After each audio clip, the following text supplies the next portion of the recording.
Regal Movie Masters. Unlimited.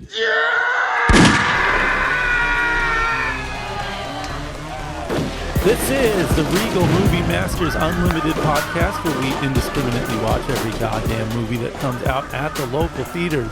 Your movie masters today are Dacine. Hi. Brent. Hello. Dylan. What's up? And I am Colin. Today on the docket, get ready. We got Royal Hotel, The Exorcist, Believer, Where Evil Lurks, and as promised last episode, the Mighty PAW Patrol. Is it When Evil Lurks? Yeah. When Evil Lurks? It's a bad titled film. Yeah. It's even longer in Spanish, so. Yeah, I kind of like that though. When Evil Lurks? Yeah. Okay.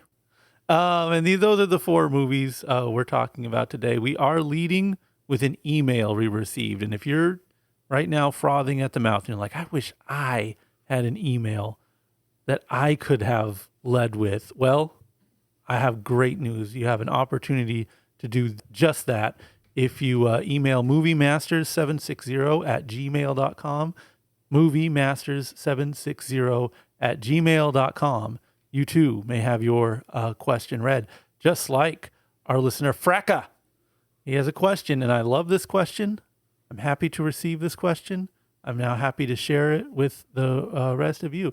Fracka asks, what movie from our childhood or more recently do we wish we could have seen in theaters first? He gives the example of Spider-Man 2, which I'm jealous that someone could not have seen that in theaters in a sense, because he says he only started watching them around like Iron Man and Dark Knight era. Those were like, we started seeing movies, superhero movies in the theaters regularly.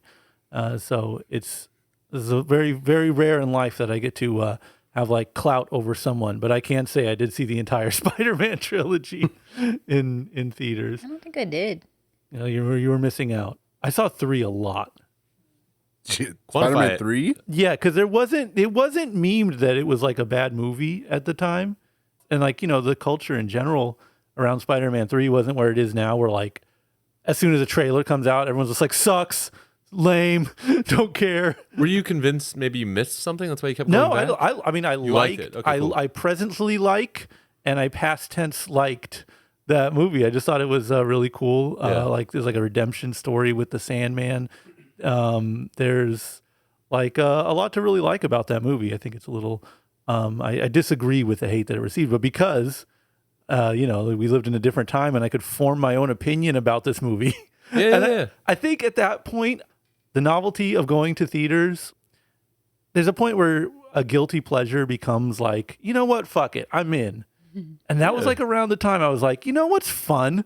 You go to the theaters and you just watch these guys punch each other and shoot webs.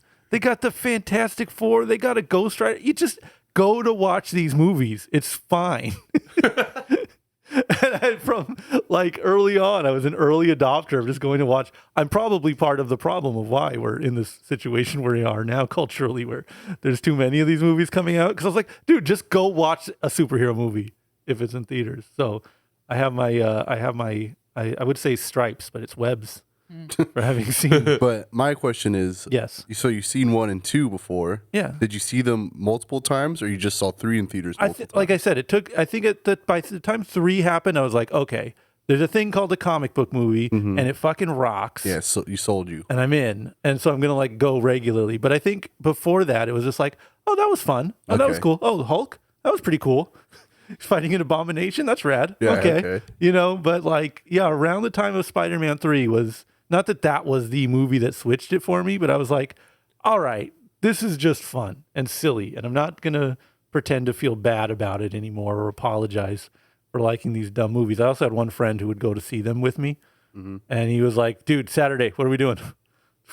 Going to see Spider-Man 3 again, dog. That's what we're doing. Are you back mostly to just one time watching them, or? Yeah. I'm not and even then, it's like after skipping a couple in the theater, it stops being so like such an obligation, and I don't know. it's you can't really talk about like, oh, the quality of these has gone to hell. I know everyone's like mad at Marvel movies now, but it's also like, yeah, I saw like both the Fantastic Four movies in the theater. I don't give it. Yeah, I can't like, I don't hold these films in like high exalted spaces. They're just kind of like fun smears of CG and characters vaguely resembling toys you played with as a kid. You know, I don't treat these like they're something super important. So yeah, I can watch whatever now. I don't care. The second Fantastic Four is good. No, Everyone says it's bad. you're thinking of the Fan Four Stick. The reboot is the one you like. Oh, yes. The second one is the one with Galactus that doesn't have Galactus in it. Yeah, Silver oh, Surfer. no, it's Silver Surfer. Yes. That's a really Never rough mind. one. That's when Captain America is playing No. Human Torch. Yeah, Human My Torch. bad. Oh wow, yeah, that's right. Yeah, this is the pre MCU world of comic book movies is unhinged and crazy, and I kind of love it. I don't know why I was talking for like 20 minutes about Spider-Man movies. Oh, because he brought up Spider-Man Fracco 2. said that. And I asked you why 3 specifically, Okay. not the other 2. So I'm not just monologuing Yeah. specifically. Which one is 2, though? Doc. Yeah, Then which one's 1? Green Goblin. yeah, and 2 is kind of generally considered one of the greatest superhero movies of all time, and one that's kind of untainted by the post-franchisation. Like if you're like a comic book movie snob and you double reverse contrarian take everything, you're like, Spider-Man 2 was the peak. Everything else involving any kind of superhero movie after that sucks. Dark Knight sucks. All MCU movies suck. Amazing Spider-Man is okay, but Spider-Man 2 is like a very held, and rightfully so. That's a fucking amazing film. Joey Diaz in that one. Mm-hmm. You mess You're gonna, with, yeah. you mess with. What? You got to get through me. Yes. Then me.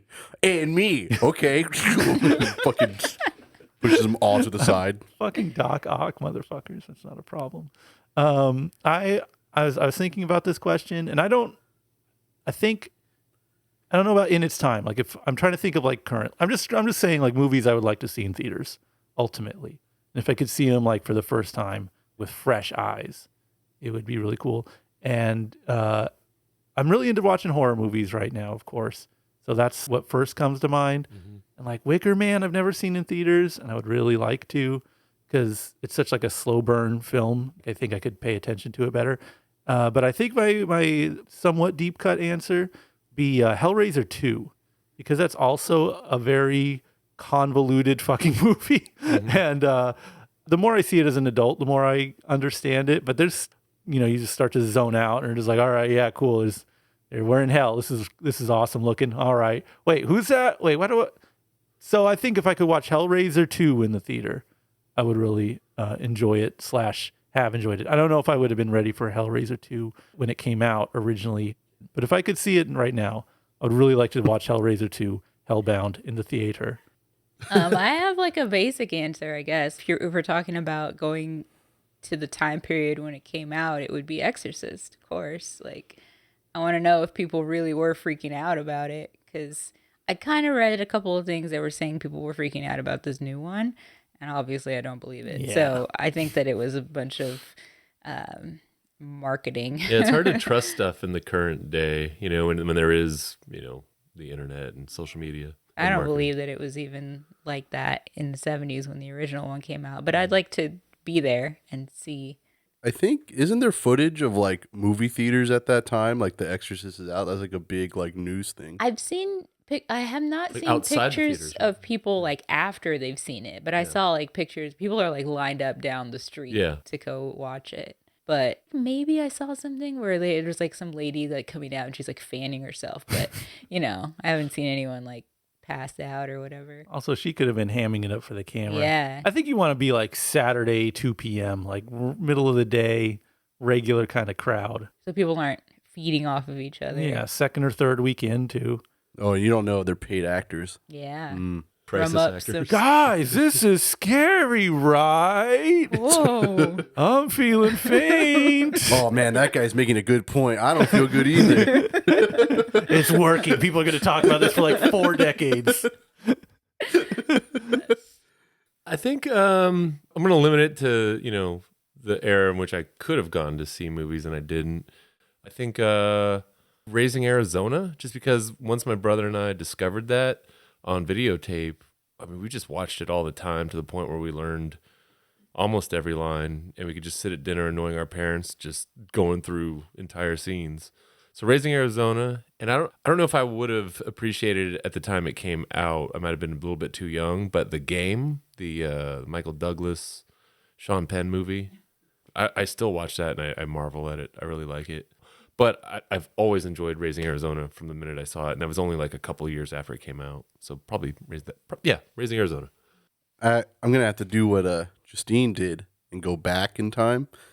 I hear the same thing about one of my favorite movies, The Warriors. I would like to see what the fuck that was happening. Like, what was happening there? Who's watching those movies? That's a great answer. Have you seen it, like any re-releases of it in theater? No, sadly. Like, I would love to just watch it in a big screen. Yeah, same. Even now, I'd watch it now. Of course, obviously. But I would like to see it in 79. Yeah, Yeah. in New York City. Yeah, the Big Apple. My dad claims he's done that. Like, when that movie was out, he's like, I saw it with my mom and my brothers. It was crazy.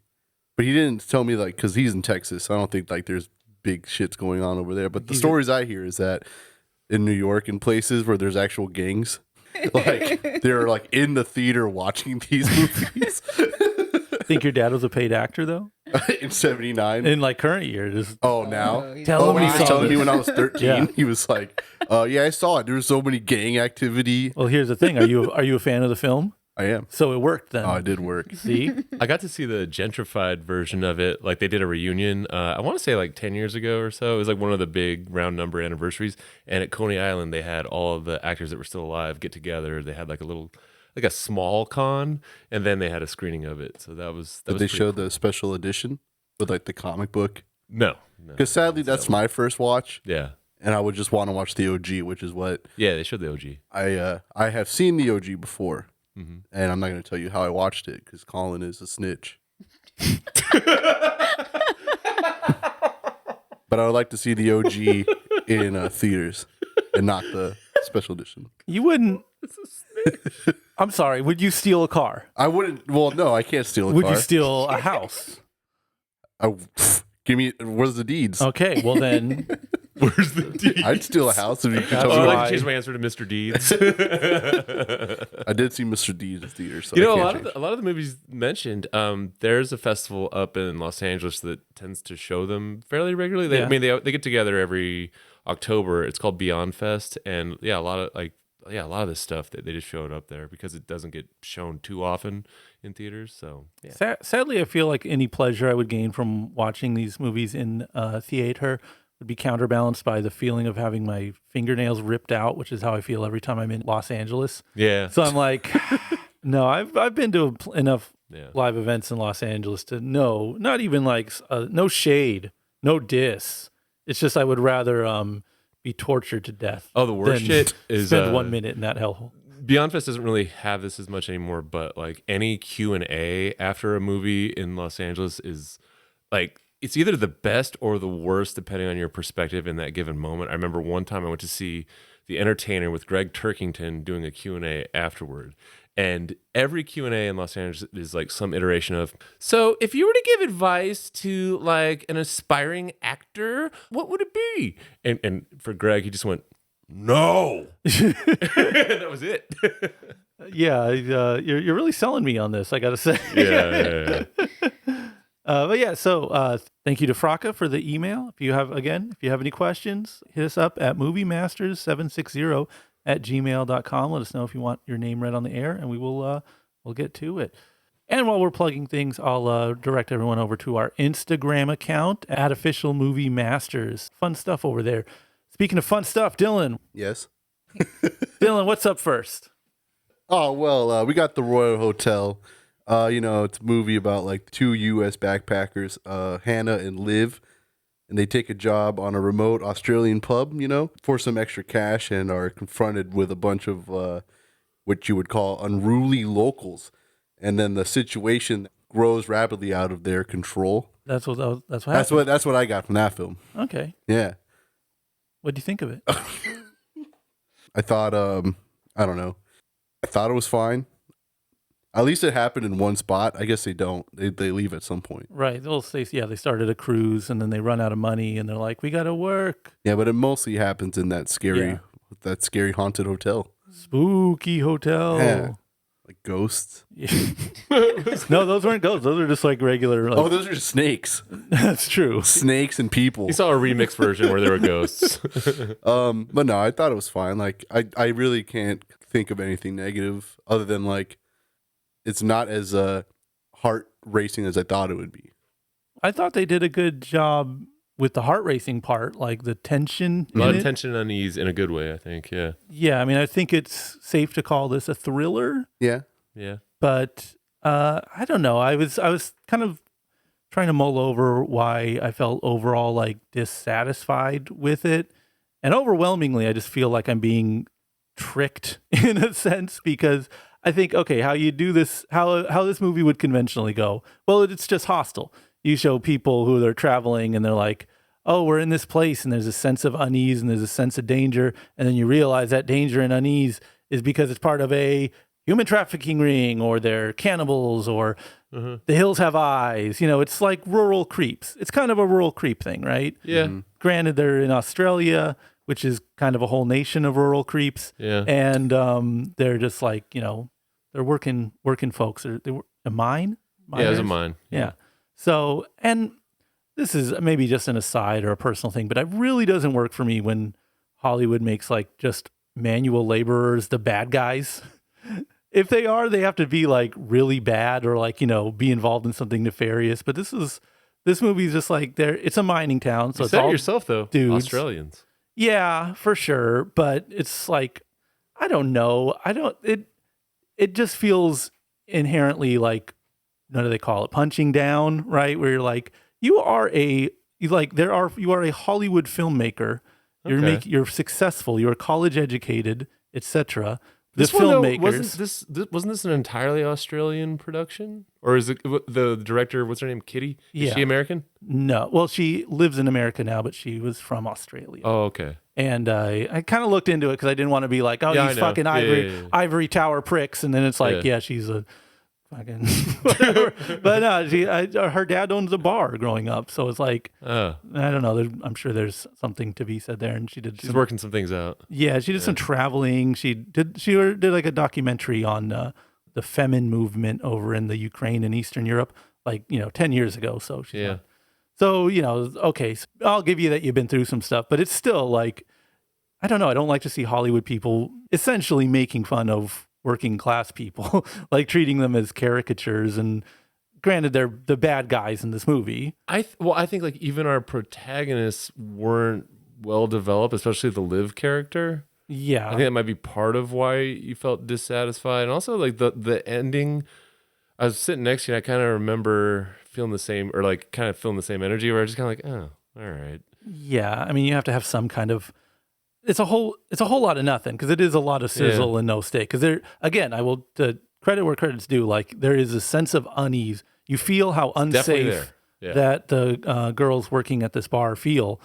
But there's like some number of things. Again, we're in mid-October, so it's all horror movies all the time. Yeah. There's only a certain amount of dumb decisions a character in a horror movie can make Exactly. before you're like, okay, you walk down the thing that says don't go down there. Everything Right. is bad about this. You're watching this movie and it's like, yes, the men who are accosting these women are acting horribly. Mm-hmm. They are bad. They are the bad guys. They are the bad guys. Mm-hmm. But you did volunteer. Why are you here? Why did you walk into this pit? There's a lot to the premise Of bad guys. It would be great if we lived in a world where you could just be a traveling college girl and be like, oh, it'll be fun. We'll work in a bar with minors and they'll all respect us and treat us right. Like, legitimately, that would be cool.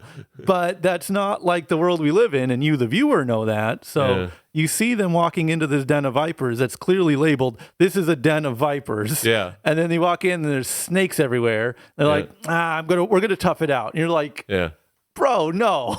So, and I know it's like a conscious choice on the filmmaker's part to just show the ambient sense of violence that looms for any woman in daily life or whatever. Yeah. But this isn't daily life, and this isn't a regular circumstance.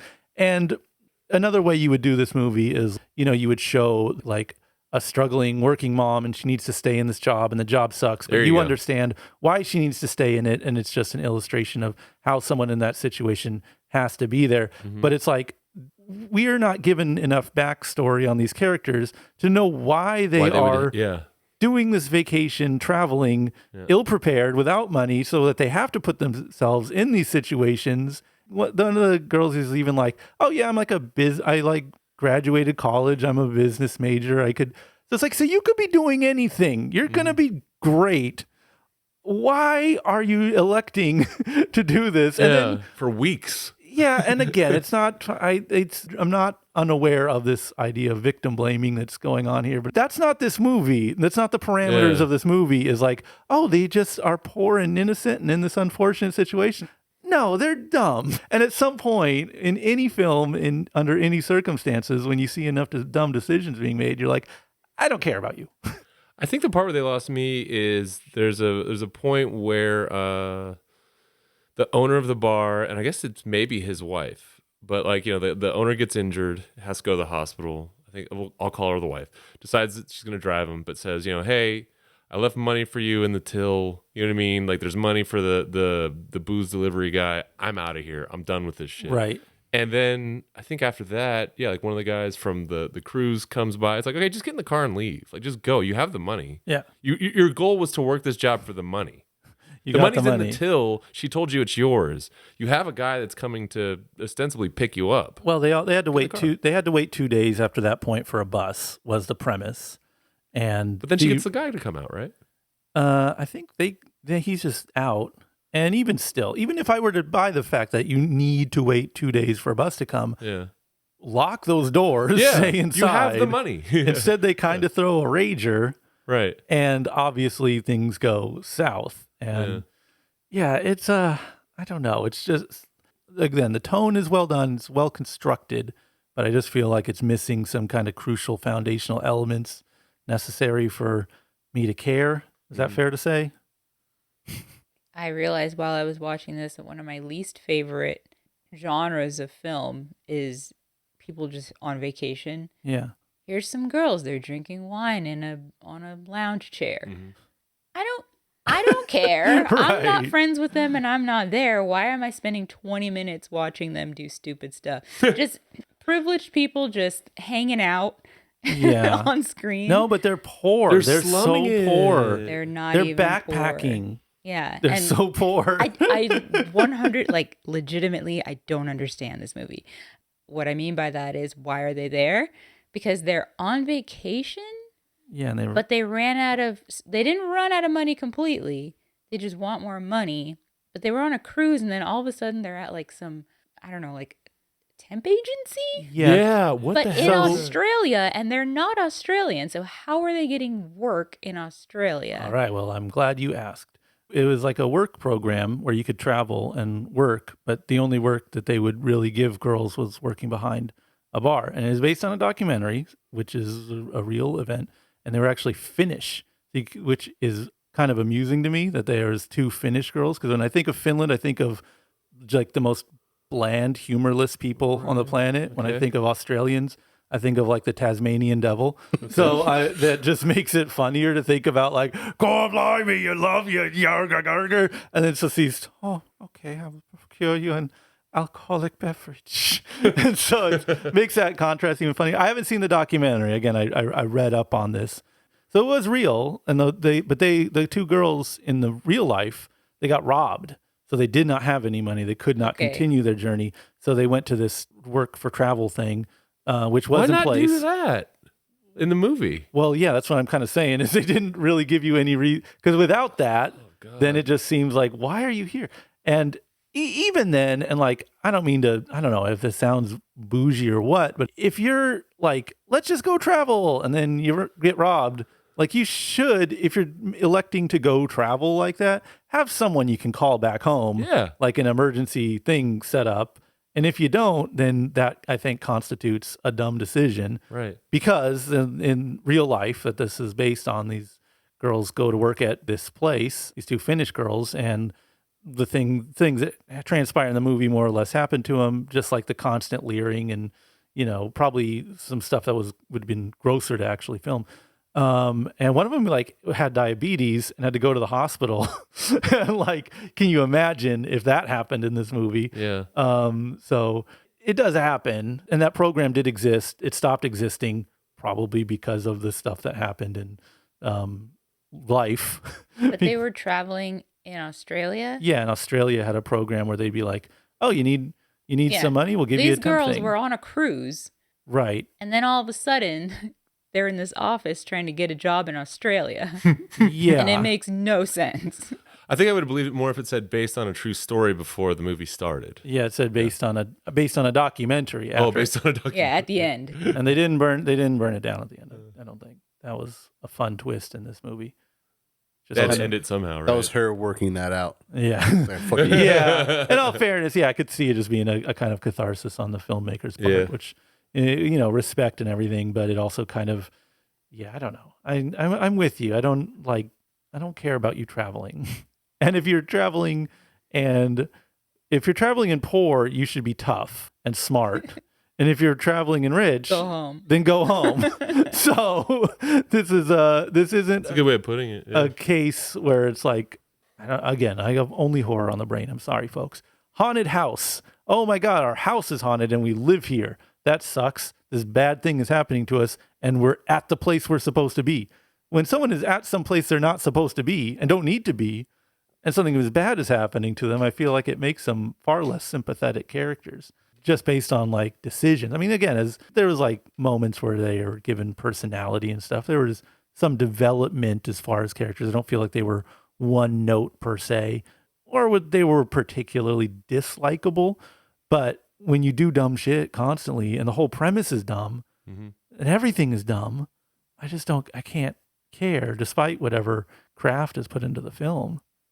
I don't know what the goal was to have you feel about the lead girl, because, okay, you're seeing these girls, you're watching them do stuff you don't care about for like 40 minutes, and then they start working at the job, and then things start getting bad, but they keep putting themselves in these bad situations, and then what's the payoff? What you really wanted is for this to become a horror movie. Yeah. And instead, you're just watching this girl, I guess, standing up for herself. But that's the only thing that you get out of it. And when you've already been watching her do dumb stuff and you're like, whatever, it's too late, you kind of don't care about that. And I guess that's why those movies do go that way, because it's almost like an experiment. Like, oh, what if, in Hills Have Eyes or some kind of like rural creep situation, like, what if they're not part of an organization or cannibals or, kidnapping? What if it's just what women have to go through? It's like, yeah, you don't do that movie because it's wildly unsatisfying to watch. Doesn't have like a narrative payoff, I guess. Yeah, all of the high marks for the movie center around, like what it represents versus Sure. what it is. Sure. Yeah. And yeah, you need a goddamn plot. You need a third act. And it can't just be like, you're going, like the little lady said something, hey, you're going into this minor town. It's going to be really rough. There's a bunch of minor guys and there's no girls. And you're like, oh, that's going to suck. And then they go there. And it kind of sucks about the way you would figure. Exactly how you would assume. Yeah. And there's no one like grows a mutant head or anything like that. It's just like, yeah, that's why you really, really shouldn't do those. Put yourself in those kind of places if you're not prepared for that. It sucks. Unfortunate. But there's a cool alternative, which is fucking stay home. I'm kind of curious if, because the lead actor or actress, Julia, I forget her last name, but like she's a powerhouse in Ozark. So I'm wondering if there was like maybe this assumption that she was just going to put in this like incredible performance from like an okay script. Right. Or something, because it was just kind of like, if you're familiar with that show, you have this expectation when you see her on a screen, she's going to knock this out of the fucking park. You know what I mean? So then, yeah, to have it in something that doesn't involve the Ozark writers, it's just kind of like, oh, okay, so this is her still trying, but it's like she's kind of limited by what's on the page here. Right. Yeah. I was wondering where that other girl was from. She's from Iron Fist. Remember his girlfriend? Oh, Jesus. Oh, wow. You talk about, was it one of the rare superhero movies I did not see in? Or no, that's a show? Yeah, Yeah. Netflix show. Oh, boy. Wow. Remember that? No.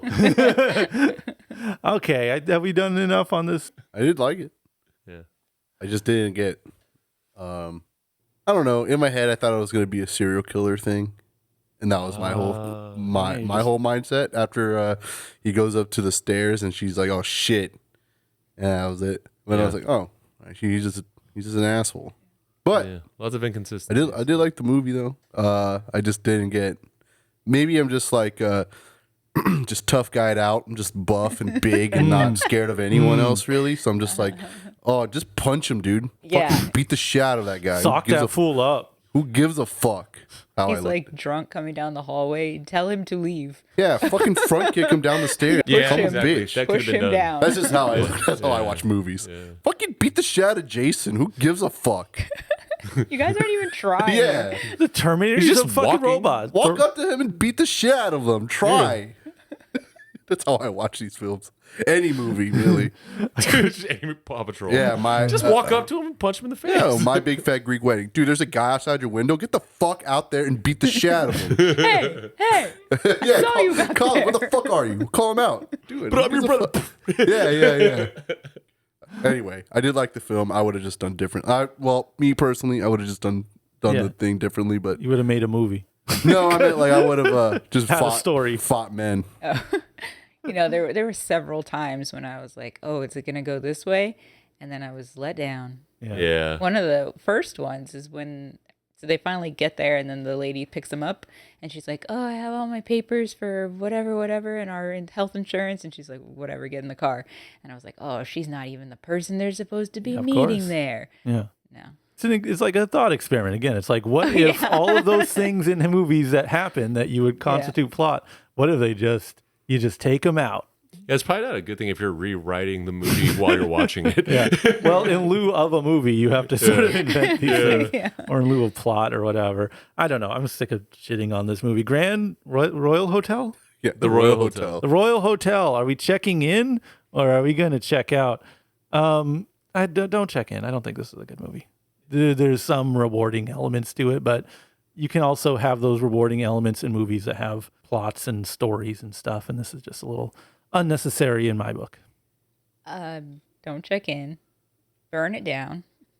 Was it even a hotel? It's not even a hotel. No, I think there's rooms above, but people don't stay there. I like guess. service quarters. And not even the owners live there. Yeah. They live in the trailer in the parking lot or I think in the front of the I place. think the bar is just called the Royal Hotel because it does say it on the building. Used to be a hotel and now it's just a pub. But anyway, it's not a hotel anymore. This movie is nothing you would want in a movie.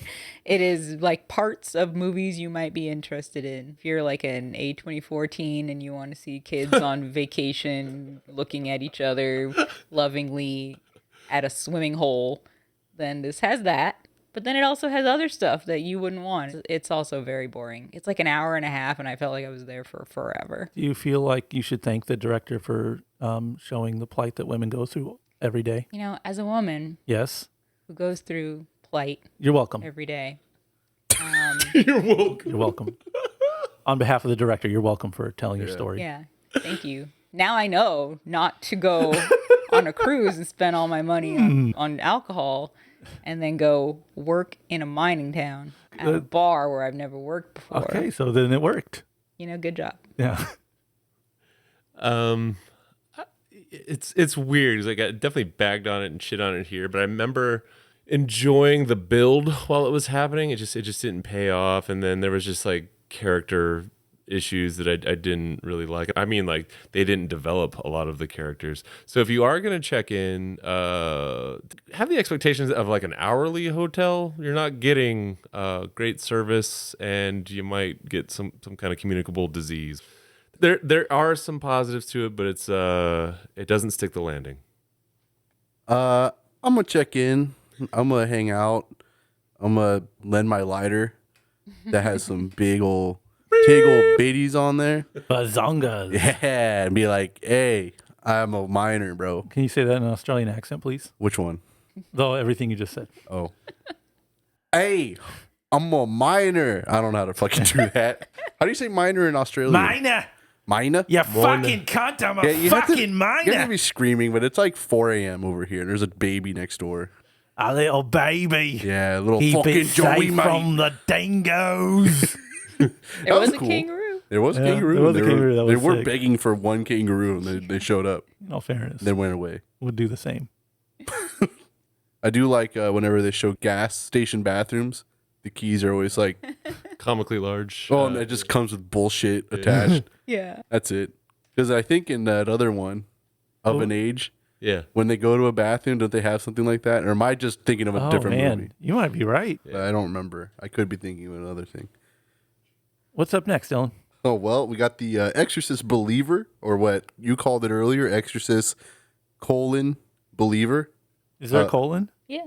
Okay, I don't know. Is it like the Exorcist 5, the Believer? It's just it's Exorcist : Believer. colon. It's kind of like how Halloween kills, and then Halloween ends. I don't know. Is it colon kills and then I it think just it's ends? just kill. All right, I don't think I they like to colon think that that there's a colon for no reason. And then on Halloween ends, there's no colon. It's like a sentence. It'd be fucking cool to do a movie that's just should be like a period. Halloween colon. And nothing. Real movie. Anyway, here's what I wrote down. My own words. Like when these two girls disappear into the woods, and they like return 3 days later with no memory of what happened to them whatsoever. The father of the one girl seeks out Chris McNeil, which you might remember from the first movie. If you remember the first movie, she has been forever altered by what happened to her daughter from the first movie 50 years ago. But anyway, as the title suggests, there is a believer, and there are some exorcisms happening. Who's the director again? Oh, it's David Gordon Green. People don't like that guy, right? I love that guy. I know, but the consensus is, well, they're still mad at him for the Halloween movies. Yeah, a bunch of plebs hate him. Yeah. Fucking real deal fucking cinema heads love that guy. I did like that Halloween movie last year. Not in no small part due to the immense triggering that happened to Funko Pop collectors. and then he did Pineapple Express and Your Highness. Pineapple Express is a fucking banger. I'm not gonna let the besmirched legacy of some of these actors involved in that movie sully my good feelings towards Pineapple Express. It was of its time. Yeah. Yeah. I think I'm fine with this guy's movie. I think he makes slop, right? But I never blame the director for making slop. I blame the audience for gobbling it up. You keep fucking gobbling up this guy's movies, so you can't really complain about him, I feel. But I walked away from this one feeling okay about it. Mm-hmm. I don't think the consensus is that it's bad, right? From what I hear, people don't like it. Yeah, it's getting torched out there. We watched, me and Justine, we watched almost every Exorcist movie leading up to it. We watched 4.5. Yeah. This is so How many are there? 6, including this one, Okay. technically. But so Exorcist 1 is The Exorcist. By the way, all cards on the table, fucking 10 out of 10 movie. Like, it is that bitch. I know everyone's sick of fucking hearing about how you need to see The Exorcist. I don't give a shit. 10 out of 10. Exorcist 2, I may have seen for the first time this year. Terrible. Really boring. Exorcist 3 is fucking awesome because it's done. The writer of possibly the book that the first Yes. one's based on is like, give me a movie. They're like, I don't want to give you a movie. It has to be an Exorcist movie. Like, fine, I'll make an Exorcist movie. It is like tangentially an Exorcist movie. They're like, all right, show the stairs. Okay, back to this cop. It's like a police procedural. Yeah, he is an author. Yes. Was an author. And he wrote the book that the first Exorcist movie is based on. And then he also wrote a book on which the third Exorcist movie is based, but is a different book. Yeah. It's just a book that he wrote. So they and had then he was like, okay, Exorcist 3. Let me just connect these two. And made a movie of the book he made or he wrote. But it's like 1990. It's post Hellraiser. It's all Dutch angled out. It's fucking cool. It's creepy. Any movie based on a scam, Yeah. like the actual creation of that movie, I'm down. It's pretty cool, and it's like a brutal case of same voice. Like everyone talks exactly the same, and it's like, I know everyone. There's culture wars happening on the big screen right now. Did you hear it? They made the Little Mermaid black. How dare they? Yeah. Listen, you want to watch what happens when a dusty asshole man is in charge of everything? It is all dusty asshole men. So yeah, if you want to look into what it would look like in a time when representation was legitimately not an afterthought, Right. watch some Exorcist 3 which a bunch of dusty old men talk the same. Now it gets complicated as shit because there's Exorcist the beginning, Exorcist: the beginning. 2004. That's a prequel. Like, hey, did you ever wonder, in The Exorcist where they find a bunch of weird shit on the ground? Ever wonder how that weird shit got on the ground? Not once. Okay, well, here's a movie about it. Yeah, it didn't do well? Well, we're going to redirect it. We're going to change it up midstream. It's going to turn out to be not really salvageable. So we're going to make a whole new movie. And that is Exorcist Dominion, which is 2005. Dominion, the prequel to The Exorcist. Yes. So they are both literally the same movie, like based on the same script, but like radically different takes. The same lead, right? Mostly the same people. There was like a couple of people they couldn't get back or recast, but it's the same movie. Yeah. Like same set, same costume, same. And the consensus is Dominion is the slightly better of the two, but still not good, which I'll agree with. It's slightly better than How many the years other one. apart were those? Like the next year. Yeah. They were like made Oh at my the same God. time. They're like, oh, this isn't turning out good. Let's bring in a guy and fix it. And they're just like, fuck it. Just release the one that we got made so far. And then they're like, shit, it didn't do good. Well, put the good one out. And then They took did. a mulligan. It's crazy. No, they just put it all out there. They just dropped trow. They just let you see what they were about. Atrocious CG. Oh, the best. It's psychotic. It's I like the insane. CG. Those fucking so- hyenas. Oh, you seen it? Yes. You seen it? It- Saw most of it. So Damn, bro. Really did not see the actual Exorcist part. I left before that happened. long preamble to say it's not like these movies have some pristine tradition or like no one's ever touched this before now. It's been run through. Okay. Like this is not sacred ground we're working on. Obviously, again, can't stress this enough. The first Exorcist is that bitch. There's nothing you can add. Again, it was Exorcist the Heretic shat all over it. Arguably more than this one did. Anyways, the good thing about this movie, I'm going to give it some praise that I'm not hearing anyone say. I think it's shot a lot in the same way that the first one is. It's a lot of quick cuts, not like Michael Bay quick cuts, but like in the way that the first Exorcist is. It moves really fast, kind of only showing you elements that build characterization or that kind of play into the story. Like you're kind of getting just the essentials in what is really a long, drawn out, kind of complicated story with a lot of moving parts. And they're just showing you the essentials and moving it along. And this movie is kind of shot in a similar way. You're just getting like some crazy shit, cut to something else, cut to something else. It's not ADD, it's telling the story. It's just telling it in a really fast-paced way. I think what it builds up to, which is the exorcism moment, right? Because you got these two girls in the woods, they come back, they're possessed. Hey, are they possessed? Yeah, it turns out they're possessed. Okay, how do we unpossess them? You get to the finale, right? And to me, that's kind of where it falls apart. Yeah. Everyone's like, we got to have every one of these different walks of faith has to come together. So it's kind of a collectivist mentality, kind of a UNITY peace on the streets kind of thing. Benetton. Yeah, because the daughter, they're both the kids are possessed. One of the dads is a hardcore atheist. The other guy is like a hardcore Christian type. So it's like, obviously they're at odds and they have to figure out how to come together and then everyone is kind of working in the best interest. It isn't too cartoonish.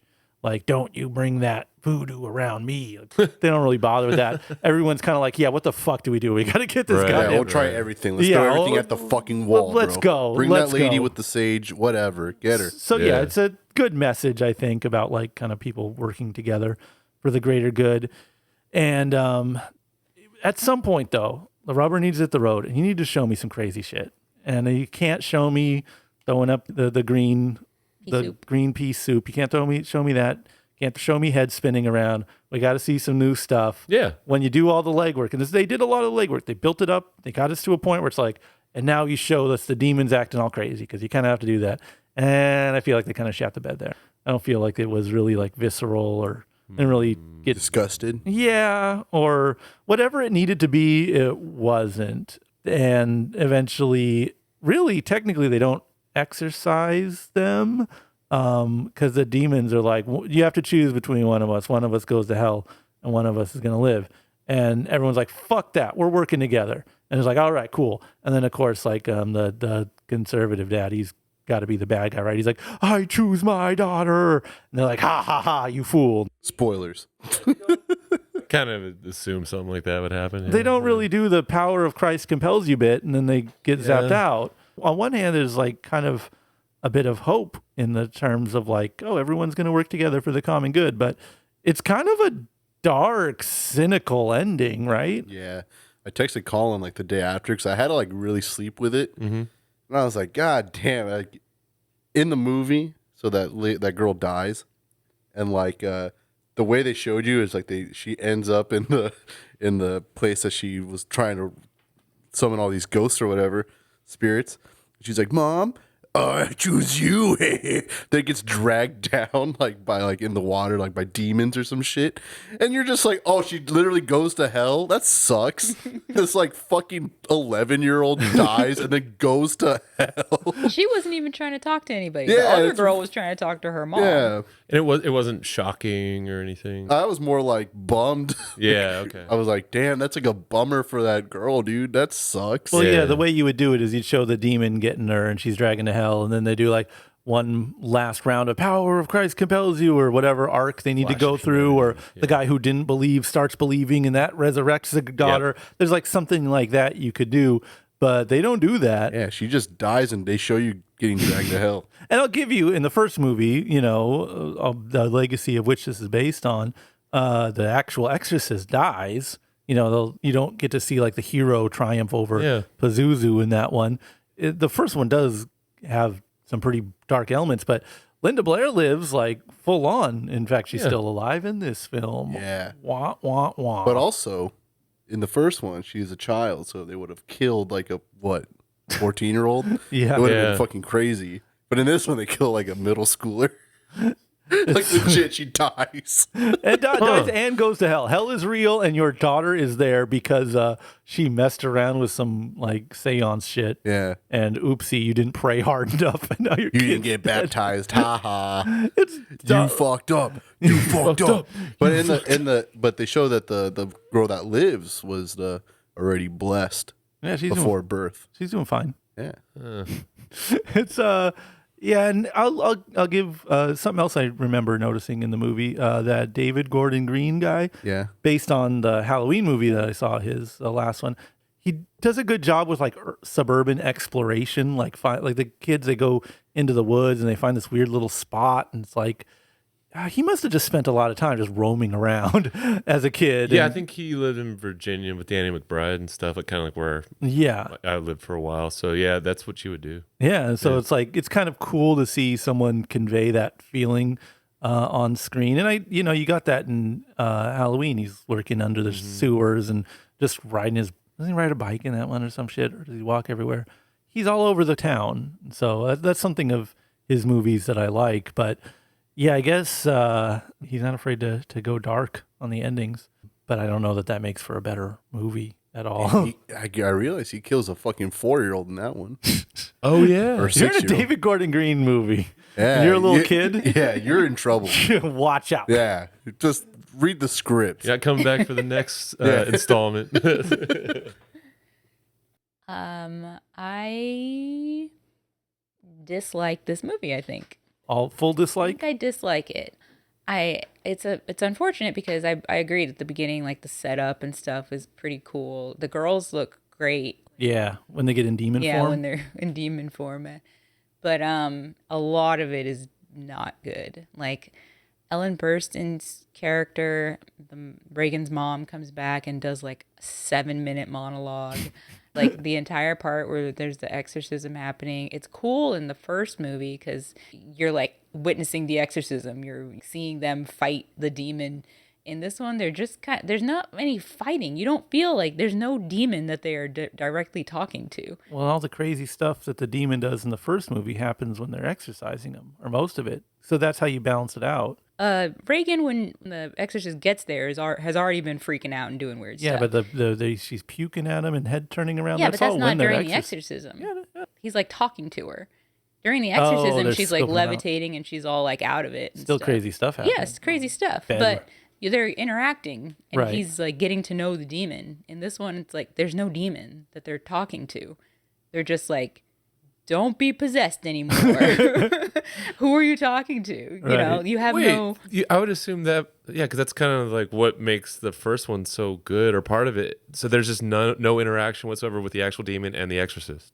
Not that, like, Weird. they're just possessed. You don't even know by what or by Oh, come whom. on. Yeah, if anything, the girls like talk to the other people, not like the priest or whatever. Yeah. Yeah, it's They're like, like, "Oh, there's your nurse. I know your fucking dead child on board's name." I know secrets about you. And they're like, Yeah. oh, that's pretty messed up. They prey on you. Yeah, there's no like, what's your, like, I got to name you, so on and so Yeah, forth. which Yeah. is like the whole thing is like you want to see somebody fighting somebody else and winning. Yeah. And the fight, that's kind of when I think when I say like the crazy demon stuff, that's it. There's no like, it's not very satisfying, the fighting part. Yeah. Yeah. They're just like sitting in a chair, and I gotta say, I don't want to be that guy, but for all the like Jesus movies we watched, this was high up there on how Jesus movie it is. Like I was thinking while it was happening, while they're like holding hands and saying like Christian stuff, not even Yeah. like the Catholic stuff that you accept as being demon fighting. Yeah. This is just like a worship service Yeah, that faith you're is like important. sitting there watching Yeah. these people holding hands and, you know, saying prayers and stuff. And it's like, okay, can we move this along? You don't buy that that's fighting a demon because that's not, you know, that's not horror movie language. Right.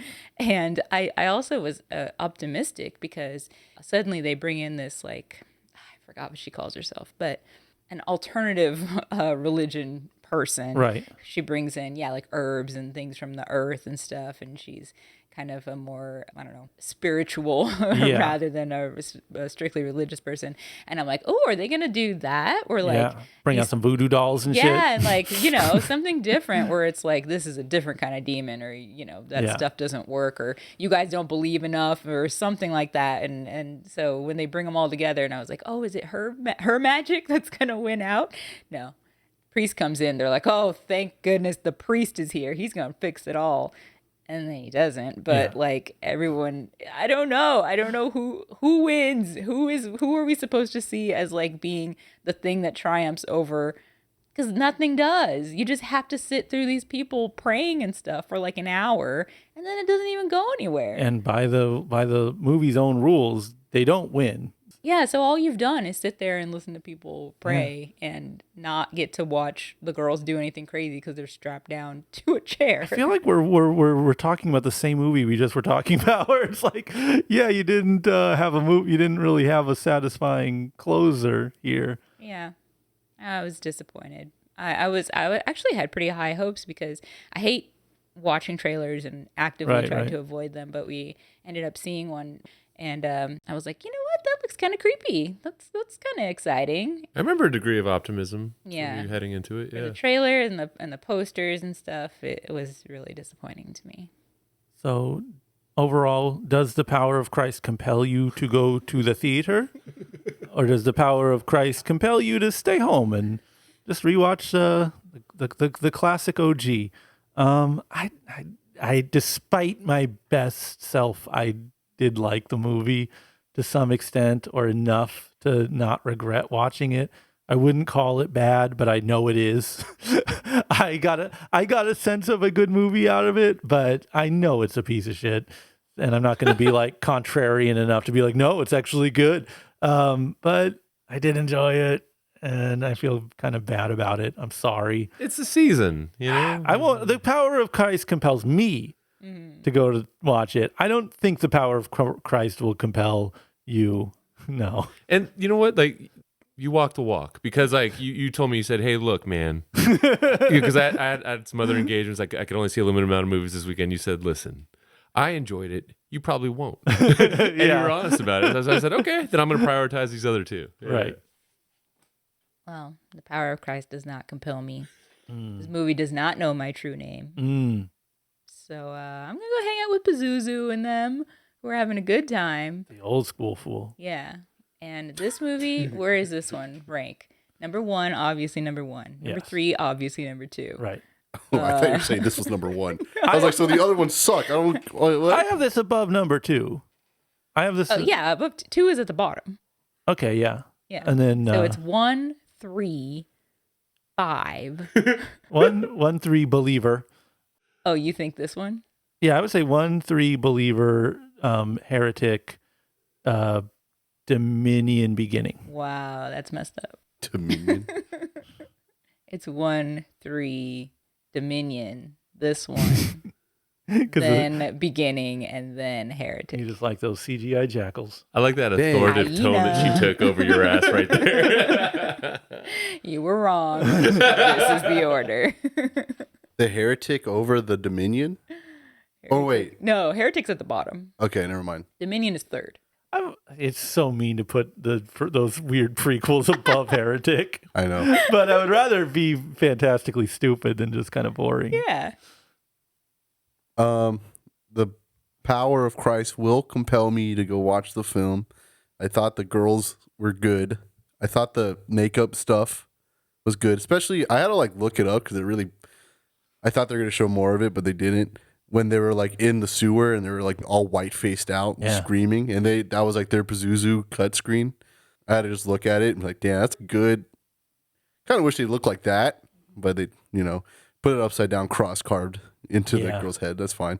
I like that stuff, and then I just want to see what was left on that cutting room floor. You think there's 'Cause- like a and more then- brutal cut? Yeah, in that trailer, dude, they show you like they're both at the church. Like the two girls are like, "Here's a dad at our church," and like if that dad was like an atheist, so why would the fuck would that one girl be at the church? I could see there being some pretty grueling stuff in this that maybe Yeah. they cut out. I would have to assume there was like a happy ending where they both lived. Yeah. That's why they were both at church, but I don't know. What do you think they're gonna? There's supposedly there's 2 more of these fucking movies I coming saw out. when I was writing my my own script. What? Word for word for this movie I had to write a synopsis for that there was another movie being made.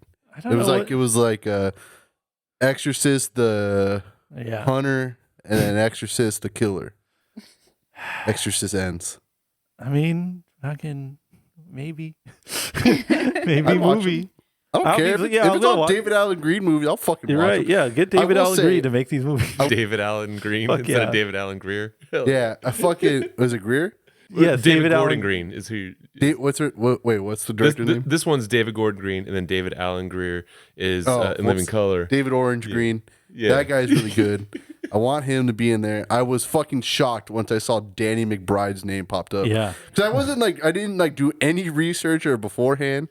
I was just like, Danny McBride? Yeah. It's like, God damn it. Why is he in all these movies? they're like homeboys. Well, I didn't even know who directed it. Like, I didn't even like really pay attention to his name. So once the name Yeah. Danny McBride just came up, I was like, oh, he just does all these Blumhouse like remake movies. Fucking cool. I'll pull a Brent on this one and say he probably hasn't seen this movie. You don't think?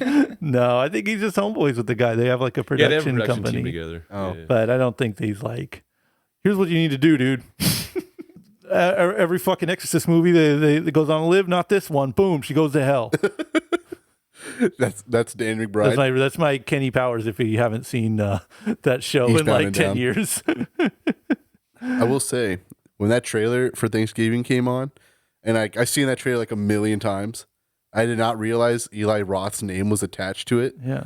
And so, like, me and 4 other people that were in my screening for the Exorcist movie, once it said Eli Roth Thanksgiving, I didn't say it out loud. I said it in my head, but like 5 people in front of me was like, Eli Roth? And I was like, why is that weird? But I was like, it is kind of weird. He's like, back.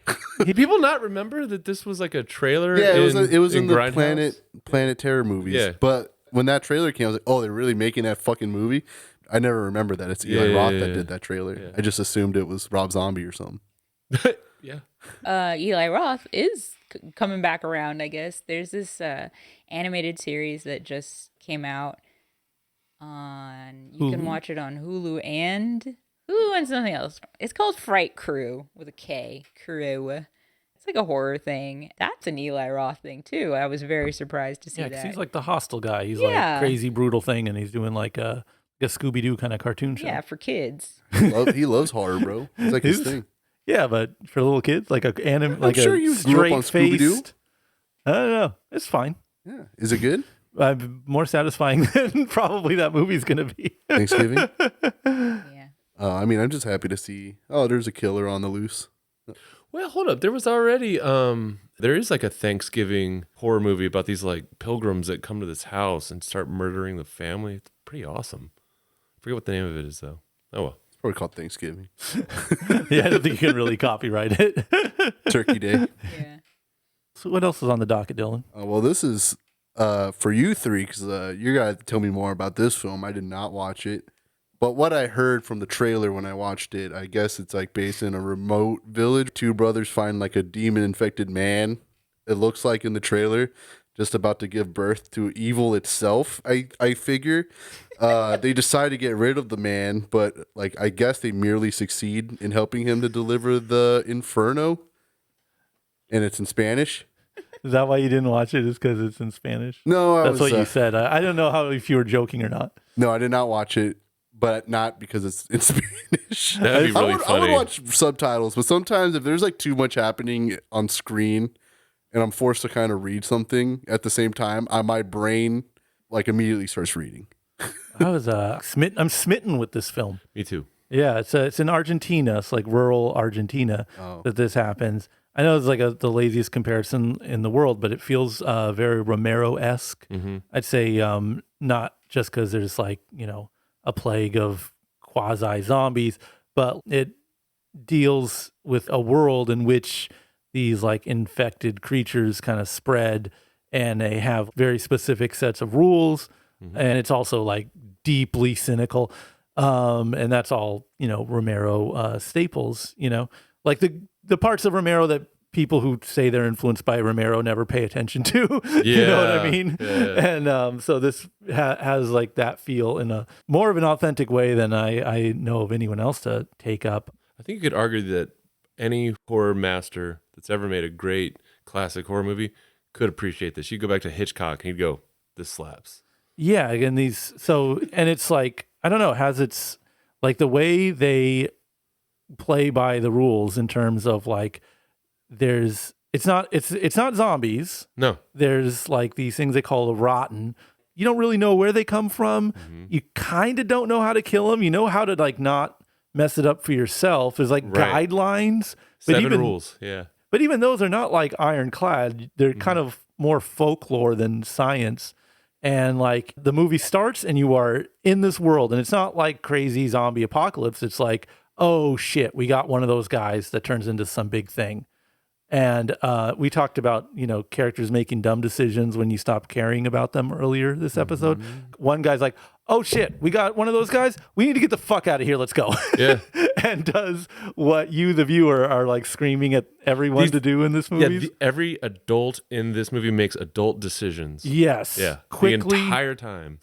Wisely. And again, it's because that gives the world a lived in feel. Like, again, they've gone through these kind of infectious phases before, so they're not like, oh geez, I don't know, let's mess around with it. They're just like, no, we got to go, burn your clothes, burn everything, throw it away, doesn't matter, we're going. Like, they know how to act, and that's great for you, the viewer, to watch, because you're like, oh shit, this is immersive, this is the world, like all these kind of tricks that you can do as a filmmaker to get you, the viewer, like settled into this story and invested in it. And most of the time you have like, here's a simple premise, here are the characters in the premise. And then there's stuff like vampire movies, right? Where the premise is so done that it's like, they're vampires, but it's in Alaska, or there's some new twist to it. This movie jumps right to the twist part, like the advanced move. Like, there's these kind of demons that hop around and possess people and make them crazy. And he's got to save his nonverbal autistic son, which is like a complication that I feel most filmmakers would be way too afraid to include for a lot of reasons. Not the least of which is that it theoretically slows your story down, right? If you have a we got to get out of here story and you're adding complications to it, and he brings his mom along, so elderly women and children with disabilities. Just a little kid too. Yeah, he's like, we got to get our family, we got to go. He's divorced from his wife, he has a restraining order against him, so it's just, again, insanely further complications that if you were to just try to be telling a simple story, you wouldn't include that stuff, because it's like, what is it? Hat on a hat, right? You already have this complicated stuff going on. introducing this world of lore, you're not going to add all this other shit. But if you're fucking good, you can add all that other shit out the gate. If you map this thing out, you know what I mean? And every little decision you make and like this, the telling of this story is airtight and you vetted it with people, this is what you can get. This is what's possible with a horror movie. And then we're leaving out that in addition to this just guy running away story, like it's peppered with some of the most insane death scenes and like nuts. Brutal gore. Harrowing. Yeah. And again, a weaker movie would be like, it's a gore movie. We're just going to show gore stuff. But this is like... There's several scenes... They're working on everything in this. There's like several scenes in this movie, or several kills rather, that if it was just one of those in another movie, that movie would still be talked about. You know what I mean? Like, that's the movie where they did so-and-so. There's just a series of them. And there's a point where I think there's like 3 in pretty rapid succession. Where you're like, oh my fucking God, they went there. And it's all in service of this story, like this visceral gore and stuff, but the story's better than the kills. And it's like, if you're not watching one thing, another shows up, and it's I don't want to hear the complaint that a movie is like they put too much stuff into it or like it's too busy.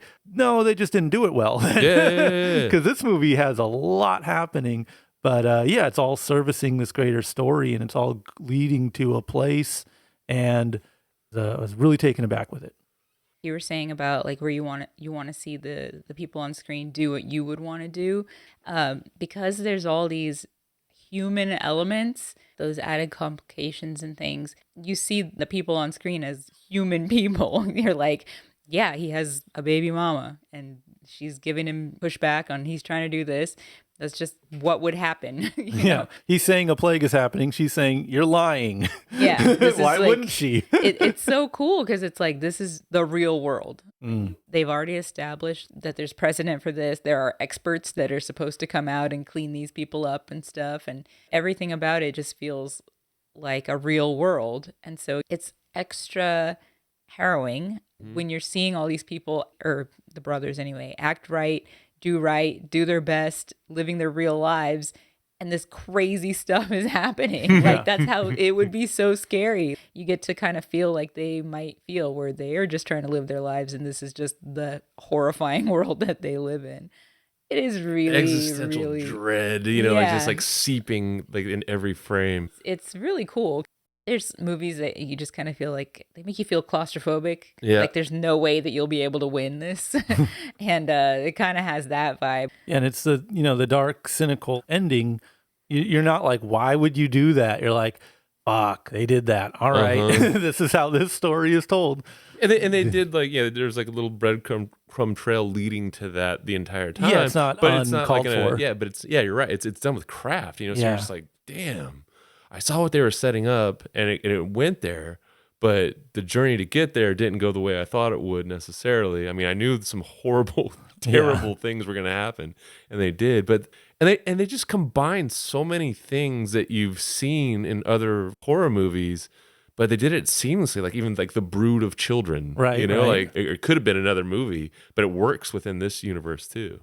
Yeah, it's a high wire act they're pulling off with this one. Yeah. And I think we're kind of intentionally not giving too much away because I think, needless to say, we all really hope you'll watch this film. Question for you, because there's always a tendency when something is this good and it's in a foreign language to remake it in America.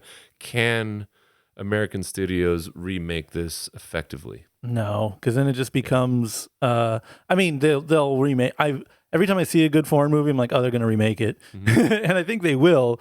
But it has that feel to it, It's perfect. It's ready made. But just the fact that they would set it in America, it would inevitably have this kind of like post-COVID undertone, and like it would be a commentary on lockdowns or commentary on anti-vaxxers, or it would just end up being something that it wasn't in the movie. It gets inserted into like a culture war versus just existing in a vacuum. And if the effects aren't practical like they are in this, and like they're not as ruthless or violent, or if they're more violent, if there's more of a fixation or obsession, I mean, if it's more over the top, then it turns into like a Dead Alive or something like that. Yeah. Not that that's a bad thing, but that's just not what this movie is. The essence of this is. And so it's just, I mean, I'm not saying anything new here, but you either change so much of it that there's no point to it and you kill the things that made it special, or you tell such a faithful telling of it that there's no need to make it.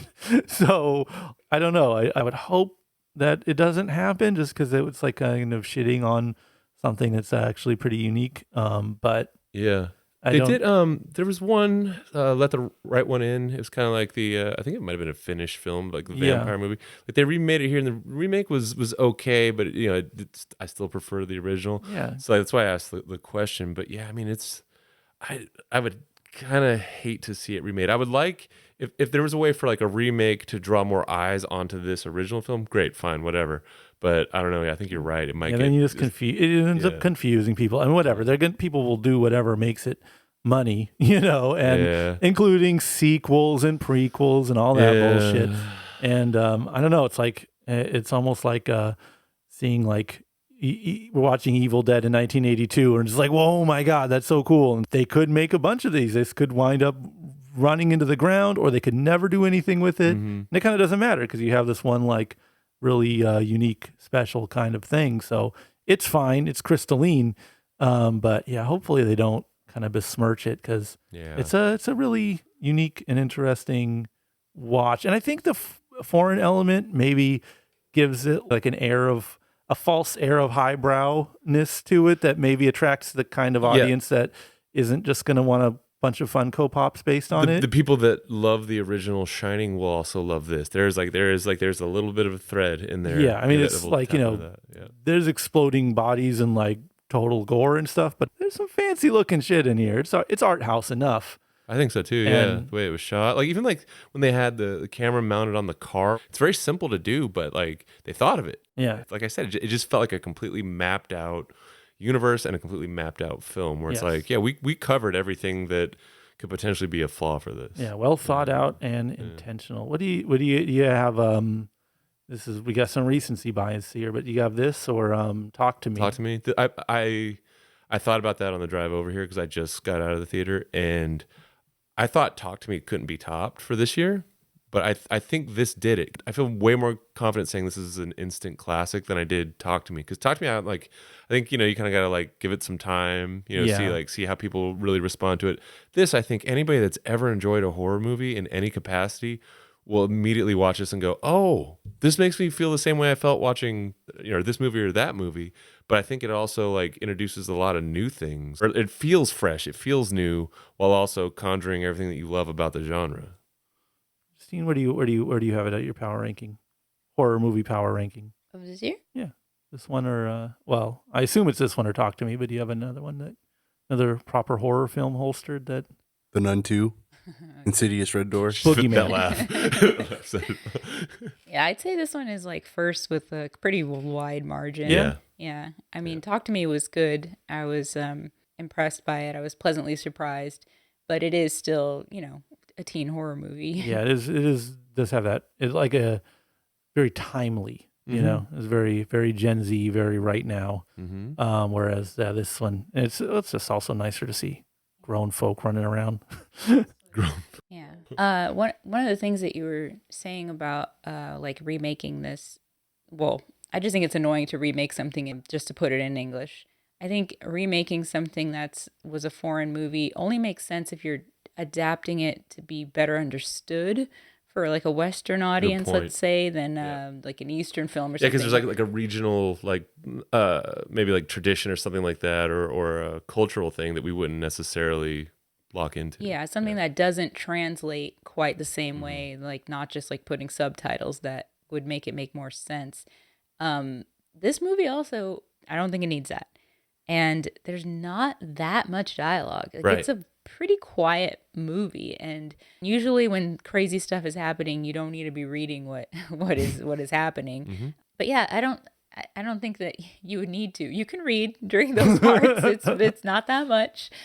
But yeah, mostly it's like the vibe of it, and the vibe is really cool. I mean, I'm sure they would put it like in rural America, Yeah, it's like Alabama farm or something like that, and whatever. But I really appreciate this movie because we watch a lot of horror movies, and I've never been afraid of a horror movie or like felt weird about one or anything.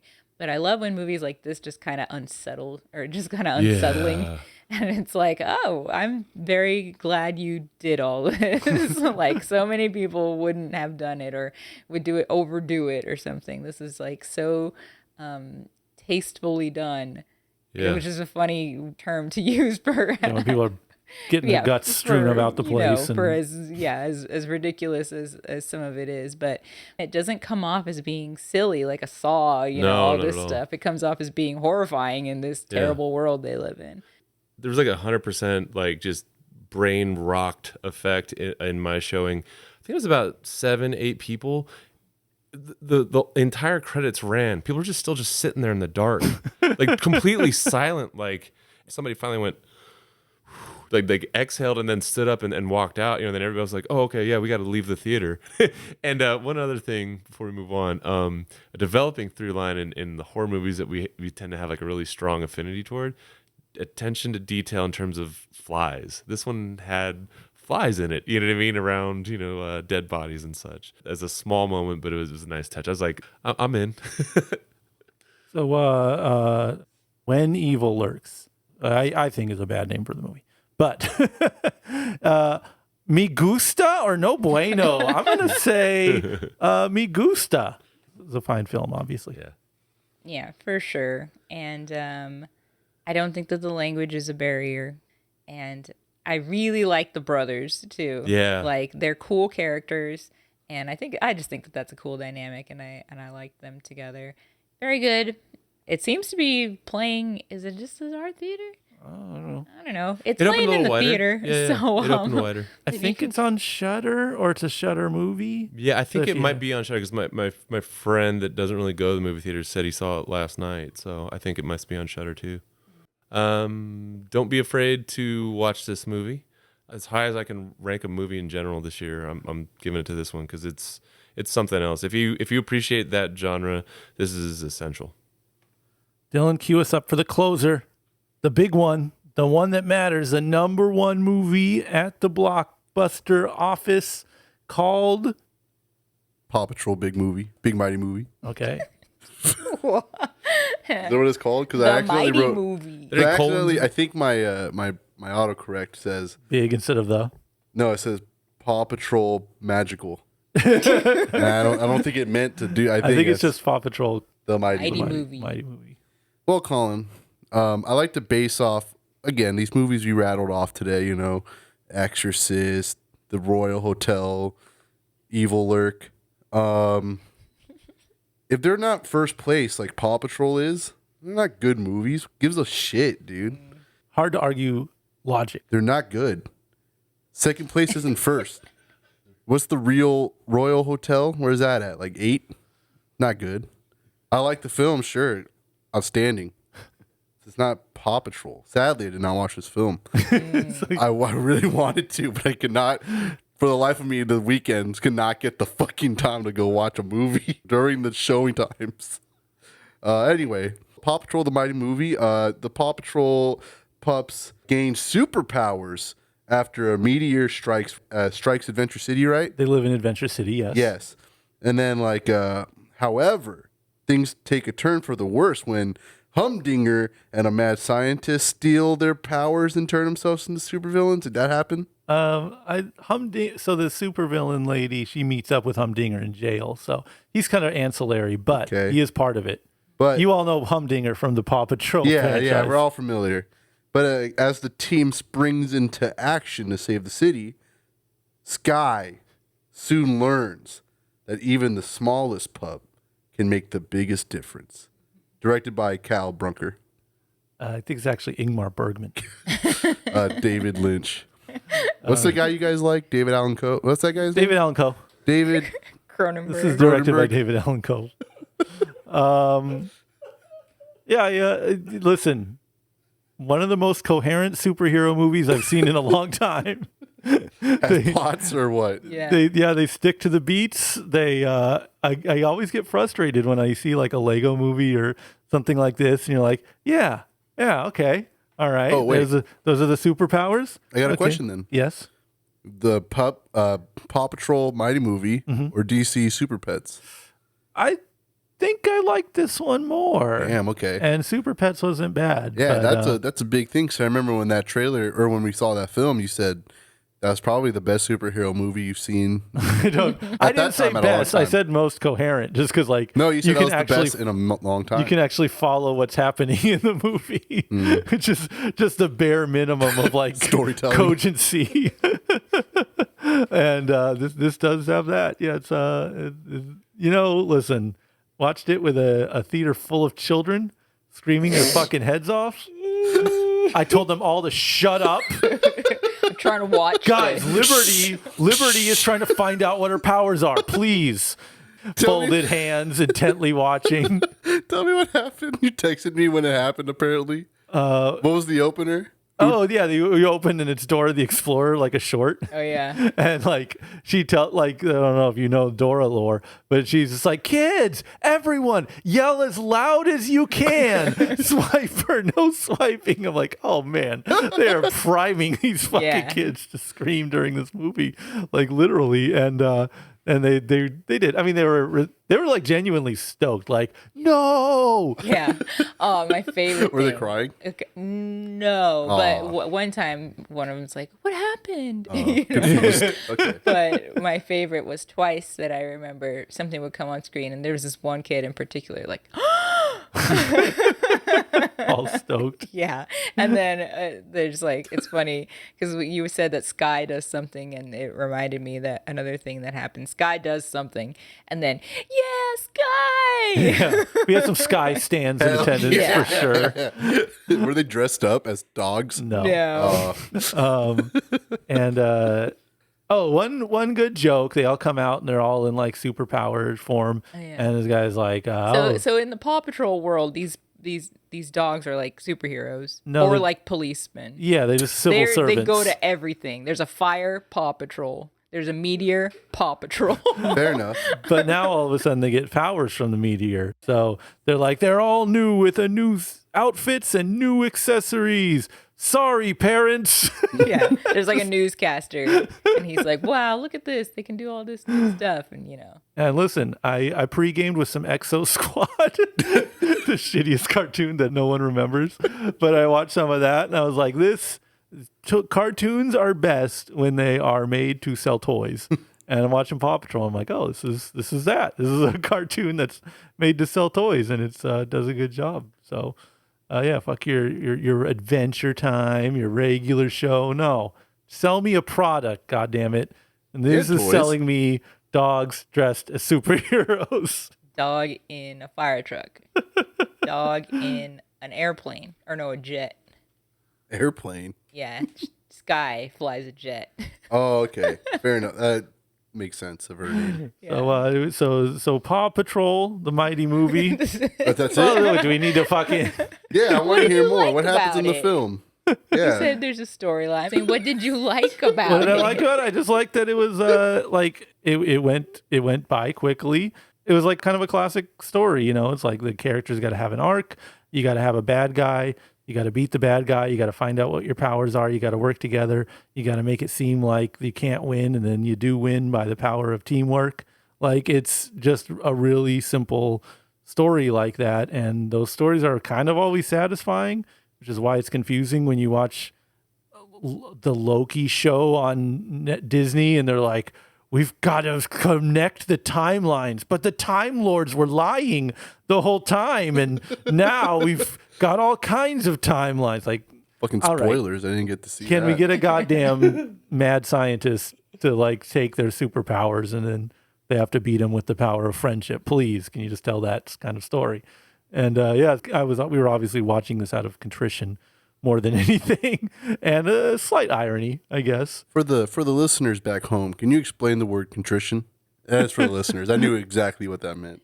Yeah, it's like kind of like, okay, we have to watch every movie. We'll watch fucking Paw Patrol. Fine, God damn it. Sit down, watch fucking Paw Patrol, and then it's like halfway through, you're like, damn, Sky's backstory is pretty tragic. I could see why it's really important to her to have the flying powers. Well, you know what's fucked up? For the listeners back home, there's like an abundant amount of Paw Patrol buckets and cups in the room right now. They converted us. They tricked him to buy the buckets and cups. I'm not going to lie. We have been converted to a children's franchise recently. It's true. It's not Paw Patrol. Monster High, baby. Oh, okay. Yeah, they just dropped the sequel on Paramount. The movie, I think. yeah. Yeah. Tremendous. It's a great franchise. We've been missing out. Can't say I had the same affinity for Paw Patrol, but the Mighty movie didn't win us over like the Monster High movies did. But it's funny. One of my aunts was even like, "What's the There's another movie that's coming out and has like a lot of different people doing voices for it, like a bunch of different people." And I'm like, I don't remember. And then I was like, "What is even the animated movie coming out?" And it was Paw Patrol. And then you look it up, and it's like, "Oh yeah, tons of names attached to this thing. That's crazy." I had never seen anything about Paw Patrol before. I just know that every single child is obsessed with them. And so I was like, all right, there's multiple dogs, lots of celebrities. no, the celebrities play like Chris Rock has one line. Kim Kardashian has 3. Her kids have a handful of them. Serena Williams is in it. One line. Maybe. Yeah. So, don't if you're just a Serena Williams fan, you want to know her voice acting skills, this isn't going to be the movie for you. It's not going to convert you. No. It was fine. It was very fun. But those are just there to bait you. Yeah. And probably because their kids like the show a lot. And they want to see their mom. Kids. Yeah. So overall, Paw Patrol, Mighty movie. Is it up and away, or should we have this one euthanized? I'm going to say up and away. Don't let it die at a kennel.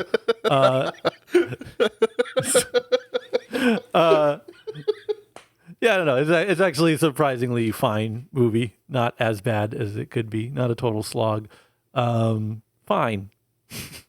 Up and away to Paw Patrol, the #1 movie at the box office. Reigning champ, #1. The better movie of this. Took out everyone else. Yeah. Yeah. Up and away. Yeah, Sky. Yeah. Did they say that? Up and away? No. Oh. They like howl. Oh, well, they're okay. Fair enough. But there's also a boy. Yeah, human boy. I don't know why there's a Yeah, human the Paw boy. Patrol is led by a regular human boy. Yeah. Is there humans in the world? I thought it was all dogs. Oh no, it's like this. It's a human world. I've been lied to. But I think all dogs talk and no cats do. Deal Yeah. with it. No other animals Just dogs. Talk. But all Dogs dogs, talk. because Kim Kardashian is a dog and she's just like, talking to him. yeah, and no one's acting surprised. So it's not like just the Paw Patrol talk. Can you give me her lines? Does she say what's up? No, she says that she wants to join them, but not like to fight or anything, but like maybe to handle their social media or something. He plays a poodle. He's Oh, okay. fancy. Does the poodle have like eyelashes? She's done up. She does come out of a salon too. I don't know why I assume it's like a really like Yeah, it's Drawn not up. It's not like you would think it is. No, but yeah, it's colorful. It moves quickly. I definitely was falling asleep at some point, but that's just because action scenes in these kind of movies are always really boring. But for kids, oh yeah, they loved it. There we go. We did it. We watched the #1 movie at the box office, the undefeated reigning champ, the highest grossing film of all time, Paw Patrol, Mighty movie. And we watched 3 other movies that don't count because they didn't make as much money. Dylan, tell the people what we're watching next. Unlimited. Hey everybody, thank you for listening to this week's episode of the Regal Movie Masters Unlimited. Next week we got The Strange Way of Life with added bonus human voice. 2 short films put into one? I don't know. But we're going to find out. Shelter in Solitude, I literally don't know what this movie is about, but let me tell you, I'm looking forward to find out. Then we got She Came to Me, featuring hard-hitting legends Peter Dinklage, Anne Hathaway, and Marissa Tomei, and so many other people. I guess it's a romantic comedy. I'm really looking forward to this one. Anyway, everybody, see you at the movies. Bye.